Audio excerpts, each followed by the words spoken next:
কুলেন্দ্ৰ শইকীয়াৰ সৈতে কুলেন্দ্ৰ শইকীয়া আমি আপোনাৰ কাষলৈ আহিছো এই সন্দৰ্ভত আমি আপোনাৰ জৰিয়তে সবিশেষ জানিম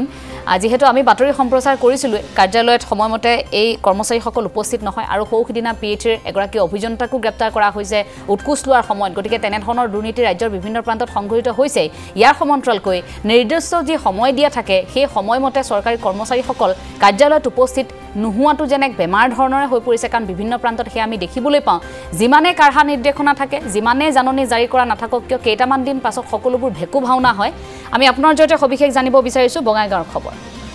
নিশ্চিতভাৱে এঞ্জেলা আপুনি ইতিমধ্যে জনাইছে যে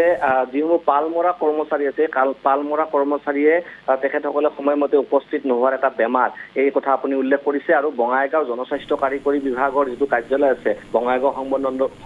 সংমণ্ডলৰ এই কাৰ্যালয়ত গৈ পেলাই আমি উপস্থিত হৈছিলো আৰু 10 বাজিবলৈ 5 মিনিট বাকী আছিল আৰু 10 বজাৰ পিছলৈকে আমি উপস্থিত আছিলো কিন্তু দেখিবলৈ পাইছে ইতিমধ্যে আপুনি আমাৰ স্ক্ৰীনত দেখিবলৈ পাইছে দৰ্শকসকলে যে এই কাৰ্যালয়টোত কোনো ধৰণৰ কৰ্মচাৰী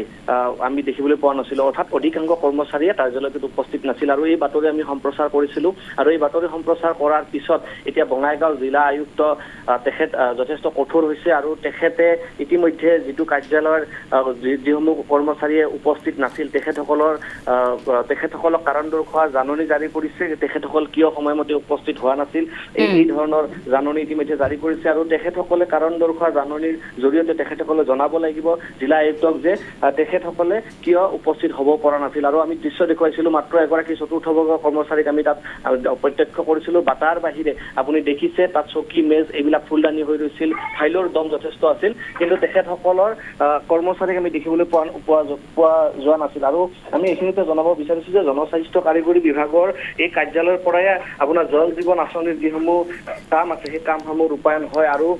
তাত যিসমূহ লোক যায় সেই লোকসমূহে প্ৰায়ে তেখেতসকলে অভিযোগ কৰি আহিছিল যে এই কাৰ্যালয়টোত কৰ্মচাৰী সময়মতে উপস্থিত নহয় আৰু তাৰ সৰজমিন তদন্ত কৰিবলৈ আমি উপস্থিত হৈছিলো আৰু তাত কৰ্মচাৰী উপস্থিত নাছিল আৰু এতিয়া জিলা আয়ুক্ত তেখেত কঠোৰ হৈছে আৰু তেখেতে কাৰণ দৰ্শোৱা জাননী জাৰি কৰিছে আৰু এই বাতৰি সম্প্ৰচাৰ হোৱাৰ পিছত বঙাইগাঁও প্ৰতিটো কাৰ্যালয়তে এতিয়া প্ৰায়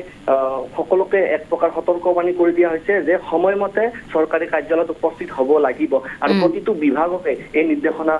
এই ধৰণৰ কথা ইতিমধ্যে জনাই দিয়া হৈছে আৰু এই বাতৰিৰ পিছতে ND24 বাতৰিৰ প্ৰভাৱ পৰিছে আৰু কাৰণ দৰ্শোৱা জাননীৰ পিছত যদিহে আয়ুক্ত আশ্বস্ত নহয় তেতিয়াহ'লে ইয়াতকৈ আৰু কঠোৰ ব্যৱস্থা হয়তো কৰ্মচাৰীসকলৰ বিৰুদ্ধে ল'ব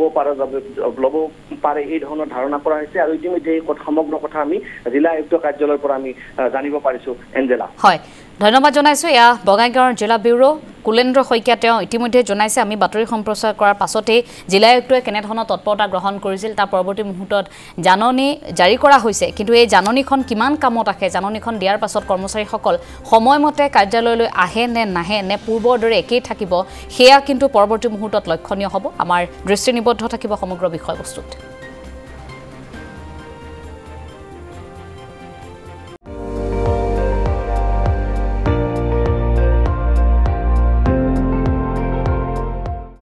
আপুনি চাই আছে ND24 সৰ্বশ্ৰেষ্ঠ নহয় সৰ্বোত্তমৰ দৌৰ